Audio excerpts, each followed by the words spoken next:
الرابور توتو يتلقى هدية من النجم البرازيلي رونالدينيو بمناسبة عيد ميلاده. نشر الرابور المغربي توتو صورة له مع نجم المنتخب البرازيلي السابق رونالدينيو عبر حسابه الرسمي على انستغرام دون ذكر أي تفاصيل تخص هذا اللقاء. وشارك توتو متابعيه صورة جمعته برونالدينيو وصورة ثانية للهدية التي تلقاها من النجم السابق للمنتخب البرازيلي ونجم برشلونة الإسباني. وقال توتو تعليقا على الهدية التي تلقاها من النجم البرازيلي رونالدينيو: إنها أجمل هدية تلقاها بمناسبة عيد ميلاده، يا لها من هدية عيد ميلاد. وانهالت التعليق على الصور التي نشرها توتو من قبل متتبعيه، حيث كتب أحدهم: أفضل مغني راب مع أفضل لاعب في العالم يجتمعون في ليبيا.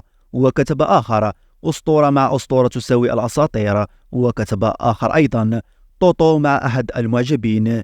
يذكر أن توتو شارك في افتتاح مهرجان صيف بنغازي بليبيا، ومن المترقب أن يحيي حفلا آخر ضمن فعاليات المهرجان ذاته اليوم الخميس 8 أغسطس بمشاركة كل من المغني التونسي نوردو والجزائري كحلة.